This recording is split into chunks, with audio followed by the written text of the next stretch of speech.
The man began to approach the opening in the console, extending out his right hand, and as he did, Delius saw once again something he was not expecting, as the man's hand seemed to morph and change, as if parts of it were opening up and separating, as if his body itself were some sort of radically advanced piece of technology.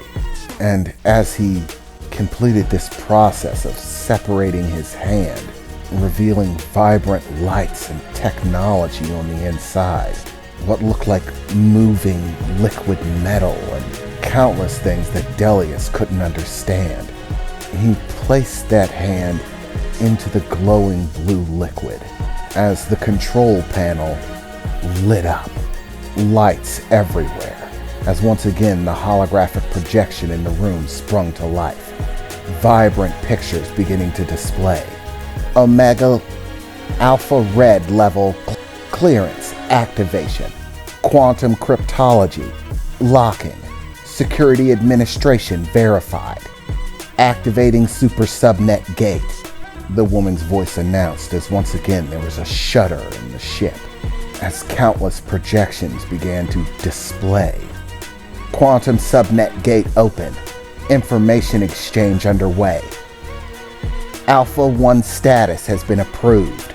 Complete system control verified.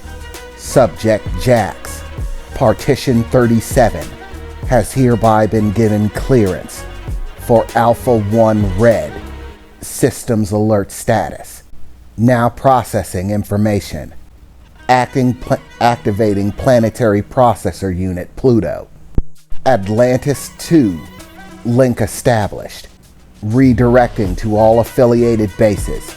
Signal is being accepted. 36 bases active.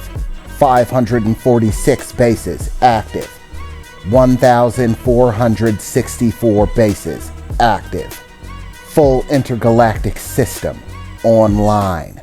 Now activating intergalactic processing units. Full capacity. Quantum intelligence level reached. Unified consciousness active. Quantifying data from all sectors.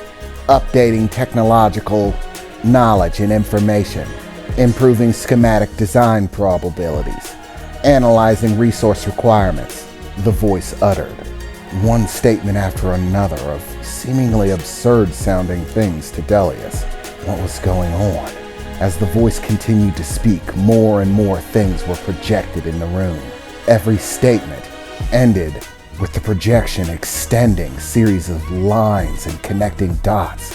What looked like displays of planets, stars, galaxies lighting up with hundreds and then thousands of connecting lines. Pictures and displays from places that Delius has never heard of or seen, of ships and vessels and planets, countless thousands upon thousands of them. Full system operational. Now quantifying all data, producing solution scenarios, the woman's voice exclaimed, as rapidly the projection shifted. Suddenly, the projection of the planet Hagara was back.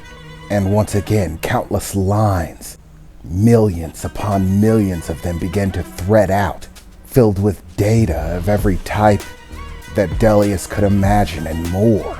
Strings began to connect to bits of scientific information, pictures of devices, pictures of people, what looked like news reports, information flooding so fast that his eyes couldn't absorb it.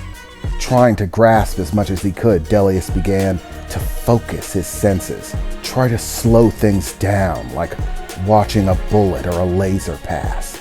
And as he did, it only became all the more overwhelming, as now he could still see the lines emerging, connecting to all of these independent pieces of information that didn't seem to make any sense.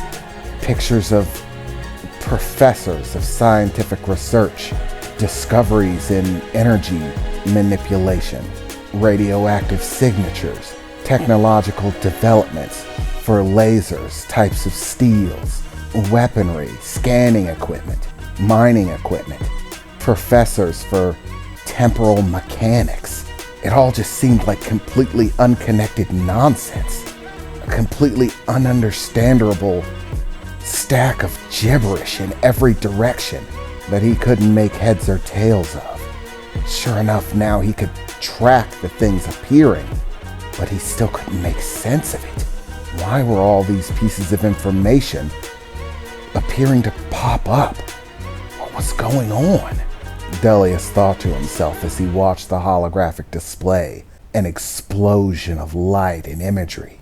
As the holographic display began to whirl, pictures appearing and disappearing in flashes so rapidly that even at the accelerated time that he was viewing them in, they were barely there at all before they dissipated, like a bullet passing by in an instant.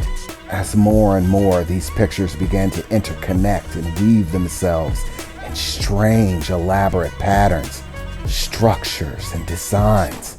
Pictures would connect, overlap, overlay, and then disperse just as quickly, or reformat themselves into a different structure, lining up in different ways, and it was all simply utterly confusing.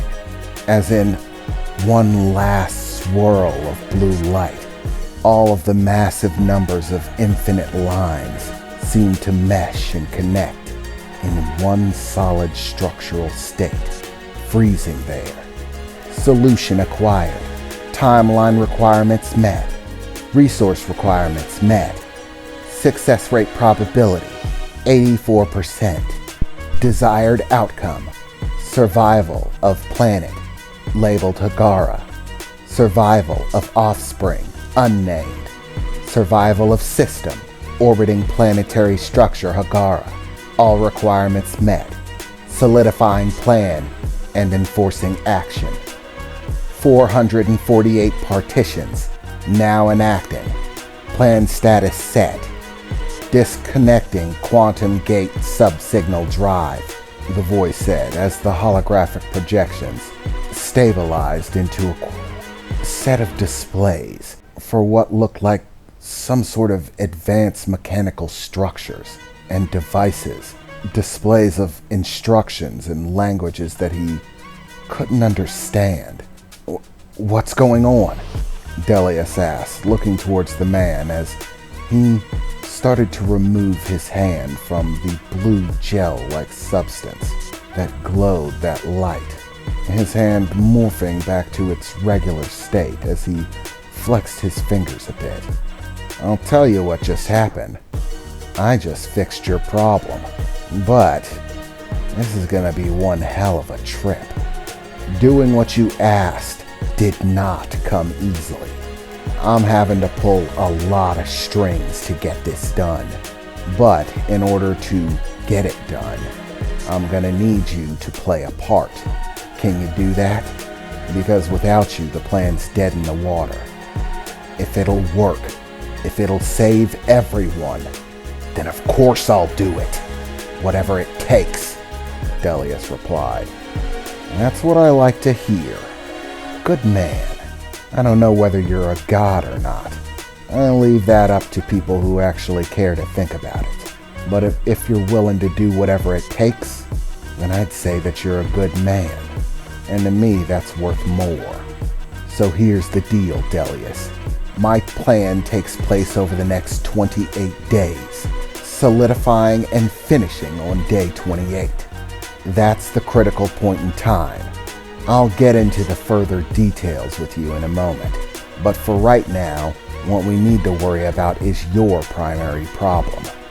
And that is this, the man said, pointing to the holographic display, as a picture of what looked like a segment of space emerged, and one section that was highlighted red. We're going to need to travel here. You see, while the radiation that Hagara feeds on is a very rare commodity in most places, this place is a completely different circumstance. It's overflowing with it. In such high amounts, it's practically toxic. Well, hell, not practically, it is toxic. This segment of space is known as hopeless space. It's called that for a good reason. The people and species, worlds that exist around this location of space call it that because if you go in there, you might as well abandon all hope. You see, I've known about this place for a while. However, I've had no reason to press into it, despite the possibility of being able to research and study the specific form of radiation which your planet seems to have in such abundance. I'd definitely like to get that done. However, it's simply not worth it, because this little segment of space has guard dogs. This segment of space is overrun with that radiation that you need, that Hagara's offspring needs. It's a primary functioning part of how we save the kid. We need to claim this segment of space in order to claim the resources that we need. But the problem is the predators, he said, as pictures of strange creatures appeared in the holographic display. These creatures didn't seem to have eyes, and yet, even without them, they looked plenty dangerous, seeming barbed on all ends, razor-sharp teeth and claws, and, well, an outright monstrous form. They looked terrifying. These little buggers are basically guarding that entire segment of space. It's flooded with them. There are at least a few dozen. Oh, and to put a cherry on the top of this shit sundae, they're damn powerful. Powerful enough to rip a Tier 5 ship to shreds with just one of them, and it's very easily done.